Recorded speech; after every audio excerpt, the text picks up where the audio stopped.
Je m'appelle Patricia et je parlerai ici au nom de Hildegard Schneider, directrice de World Wide Wings. Je vous invite tous à suivre notre cours de base sur la foi messianique. Chaque épisode est accompagné d'une vidéo et plus tard d'un livret d'accompagnement. Leçon 13, le logo divin. Une comparaison en guise d'introduction. Les arches d'or. Avant d'aborder le logo divin, il convient d'établir une comparaison claire avec les arches d'or. Les deux Golden Arches, arches d'or, ou sous un autre angle, un grand M jaune, sont reconnaissables dans le monde entier et constituent probablement l'un des logos les plus connus au monde. On dirait presque qu'une main d'enfant a voulu, voire involontairement, écrire ou dessiner un petit M en majuscule. Dans le monde entier, le grand M, peint en jaune, invite à un snack, ou plus précisément à un fast-food. Il est placé en hauteur sur un mât ou simplement sur le mur d'un bâtiment. Cette description succincte identifie sans peine la première chaîne de fast-food, sans doute la plus célèbre au monde à ce jour. Même si son nom n'est pas mentionné, le M jaune suffit à l'identifier, que ce soit en Amérique latine, en Asie, en Afrique ou en Europe. Parmi les partenaires franchisés, les employés et le personnel auxiliaire, ce signe fait référence aux deux fondateurs de cette chaîne de fast-food, les frères Dick et Mac McDonald. Le M expressif n'est pas seulement synonyme de burger, de McNuggets, de McBaguette, de McWraps, de salade, de frites, de boissons, de montagnes de carton et de papier, de McCafé et de McDrive. Leur concept d'aménagement récurrent ne catégorise le pays et la langue que par ce caractère sur les tableaux de menu. On est chez soi. On s'y retrouve sans peine. Commander un menu Big Mac avec du ketchup et du coca, c'est facile, peu importe dans quelle langue étrangère, même si l'on ne peut pas toujours les maîtriser, même à l'ère de la mondialisation. Ce M suggère que la viande est emballée comme un burger et que les frites sont presque à la portée de toutes les bourses. On est vite servi et rassasié. Lors d'un voyage, on s'épargne la course au restaurant que l'on ne connaît de toute façon pas. C'est bon, on ne peut pas se tromper. Et si un père de famille hésite encore, les enfants affamés ont déjà repéré de loin l'enseigne du M écrit à l'unisson. Mec.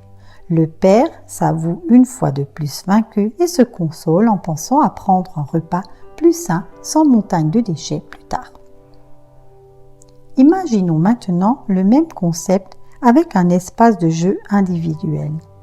Les franchisés pourraient donner à leur restaurant, fast-food local, le nom de leur choix, tout à fait agréable à l'oreille, comme McArthur ou McPet, en référence à la carte de menu burger. Il serait également permis de varier les menus avec des spécialités locales et nationales, comme les Knödel boulettes bavaroises ou les Kaiserschmarrn, crêpes impériales autrichiennes. Le M caractéristique ferait place à l'individualisation, associée à des questions de plus en plus fréquentes dans le monde entier. Où est le McDonald's le plus proche? Jusqu'à ce jour, on ne trouve plus le logo jaune, il aurait pour ainsi dire disparu.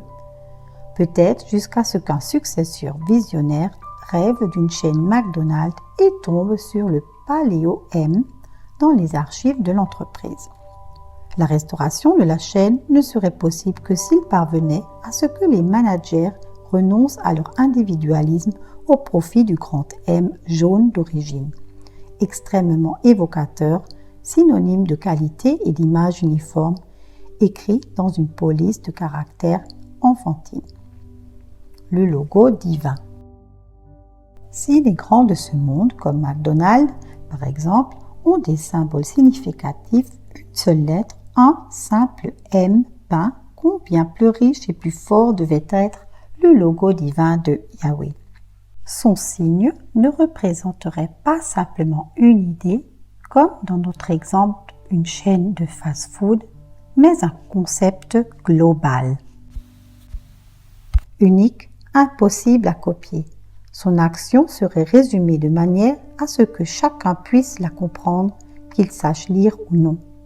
Le signe ne devrait pas non plus éclairer seulement un aspect partiel. Si ce Dieu créateur tout-puissant et omniscient a créé un tel signe, ne se pose-t-il pas la question légitime de savoir où il se trouve? A-t-il été perdu à cause de l'individualisme? A-t-il été volé? Ne l'a-t-il pas fait protéger par le droit d'auteur? Existe-t-il quelque part des écritures paléo dans lesquelles on pourrait trouver ce signe? Les écritures paléo, ce sont des écritures primitives. Un tel signe devrait toutefois être plus ingénieux que tous les symboles humains. Il ne se trouve manifestement pas dans les écritures sacrées.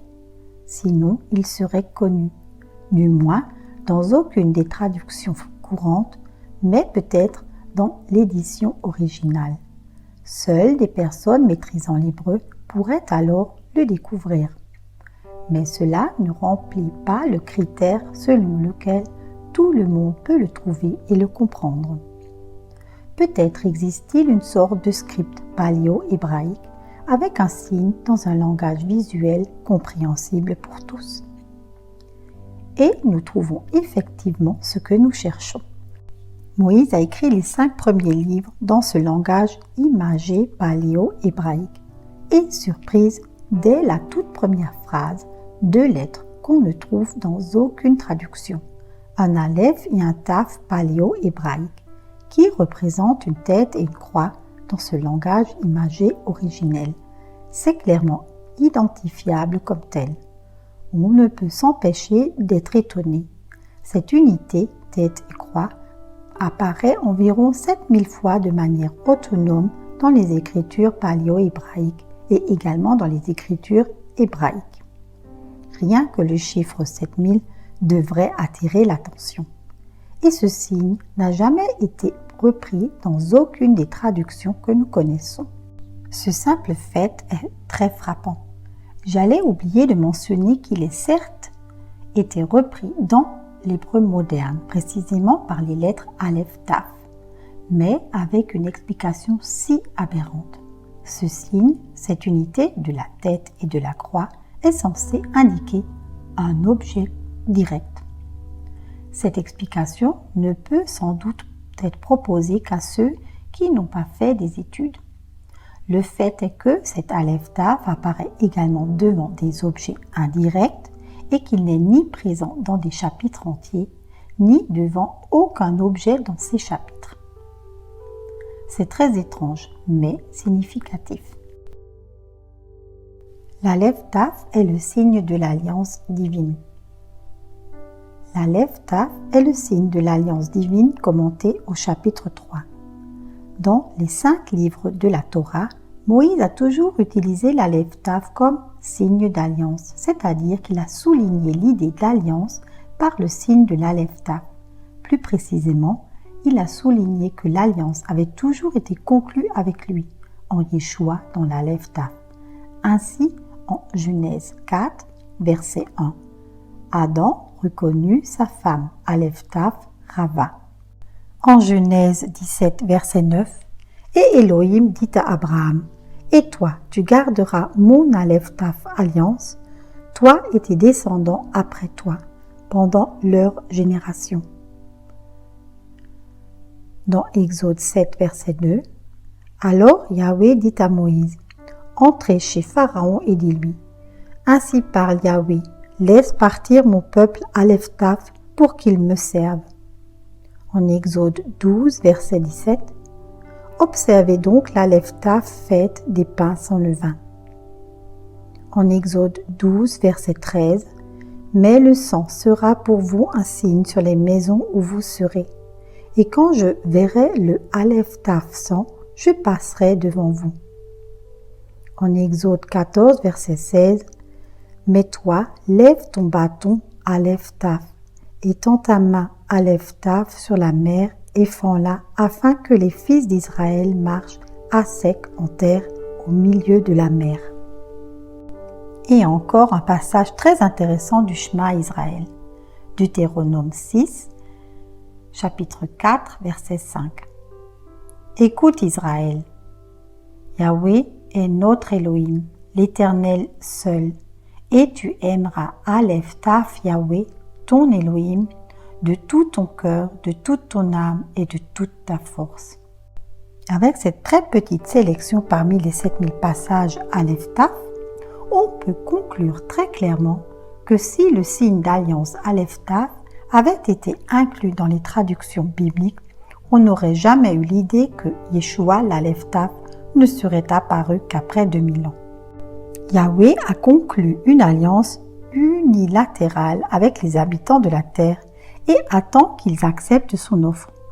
Il a tout fait et a payé le prix.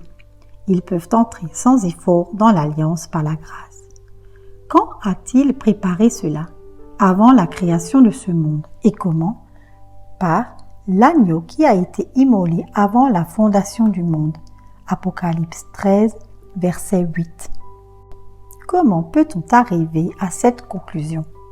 Dans les Écritures sacrées, nous voyons déjà au début de l'agneau égorgé par le logo Aleph Taf. Au commencement, Aleph Taf, Elohim créa le ciel et la terre. Genèse 1, verset 1.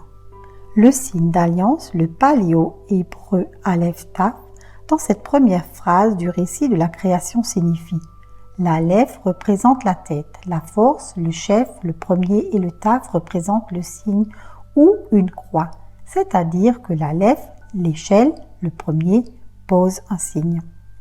Ils se donnent à la croix. Qui est l'agneau? Yeshua est l'agneau. Yochanan, le Baptiste, a dit en voyant Yeshua passer: voici l'agneau d'Élohim. Jean 1, verset 36. L'Aleph Taf est le logo de Yeshua. Yeshua dit: je suis l'Aleph et le Taf. Apocalypse 1, verset 8. Soyez tous richement bénis.